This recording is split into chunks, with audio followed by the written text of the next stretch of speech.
ಇನ್ನು KRS dam ಕಟ್ಟಿದ್ದು ಟಿಪ್ಪು ಎಂದು ನಾನು ಹೇಳಿಲ್ಲ. ಟಿಪ್ಪುಗೂ ಡ್ಯಾಮ್ ಕಟ್ಟುವಂತ ಕನಸಿತ್ತು ಅಂತ ಅಷ್ಟೇ ನಾನು ಹೇಳಿದ್ದು. ಇದು ಈ KRS ಡ್ಯಾಮ್ ಅಡಿಗಲ್ ಹಾಕಿದ್ದೆ ಟಿಪ್ಪು ಅನ್ನೋ ರೀತಿಯಾಗಿ ನಿನ್ನೆ ಸ್ಟೇಟ್ಮೆಂಟ್ ಬಂದಿತ್ತು. ಈಗ ಡ್ಯಾಮ್ ಬಳಿ ಇರುವಂತ ಶಿಲಾ ಶಾಸನದಲ್ಲಿ ಅದರ ಉಲ್ಲೇಖ ಇದೆ, ಅದನ್ನ ನಾನು ಹೇಳಿದ್ದೀನಿ ಅಷ್ಟೇ ಅಂತ HC ಮಹದೇವಪ್ಪ ನಿನ್ನೆ ಹೇಳಿಕೆಗೆ ಸ್ಪಷ್ಟನೆ ಕೊಡುವಂತ ಪ್ರಯತ್ನ ಮಾಡಿದ್ದಾರೆ. ಕಾವೇರಿ ನದಿಗೆ ಡ್ಯಾಮ್ ಕಟ್ಟಬೇಕು ಎಂಬ ಪ್ರಸ್ತಾಪ ಶಾಸನದಲ್ಲಿದೆ, ಅದನ್ನ ಕೂಡ KRS ನಲ್ಲಿ ಇಡಲಾಗಿದೆ ಅನ್ನೋದನ್ನ ನಾನು ಹೇಳಿದೆ ಅಂತ.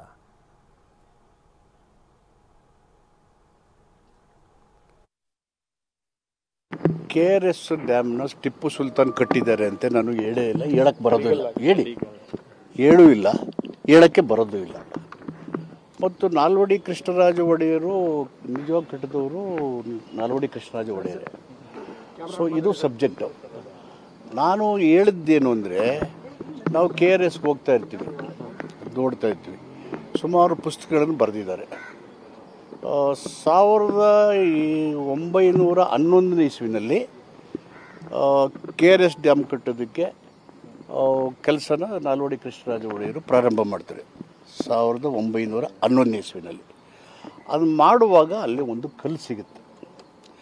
ಆ ಕಲ್ಲು 1794 ಇಸ್ವಿದು, 1794 ಇಸ್ವಿದು. ಎಲ್ಲಿ KRS ಡ್ಯಾಮ್ ಕೂಡ ಅಲ್ಲೇ ಆ ಕಲ್ಲು ಸಿಗುತ್ತೆ.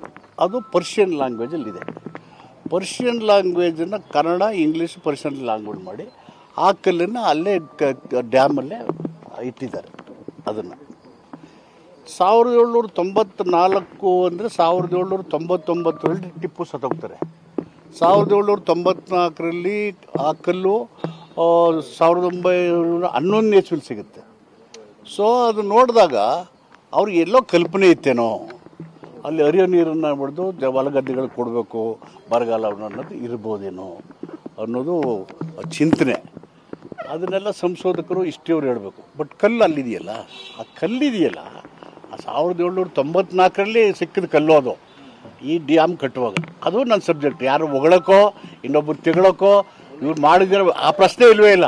ಅನಾವಶ್ಯಕವಾಗಿ ಕಾಂಟ್ರವರ್ಸಿಸು, ಕನ್ಫ್ಯೂಷನ್ ಯಾಕೆ ಬೇಕು? That is not the question. Tipu dam ಕಟ್ಟಿದ್ದಾನೆ ಅಂತ ಎಲ್ಲಿ ಹೇಳಿದ್ದೀನಿ? ನಾಲ್ವಡಿ ಕೃಷ್ಣರಾಜ ಒಡೆಯರು ಕಟ್ಟಿಲ್ಲ ಅಂತ ಎಲ್ಲಿ ಹೇಳಿದ್ದೀನಿ? ಮೂಲ ಕಾರಣ ಪುರುಷರೇ ನಾಲ್ವಡಿ ಕೃಷ್ಣರಾಜ ಒಡೆಯರು.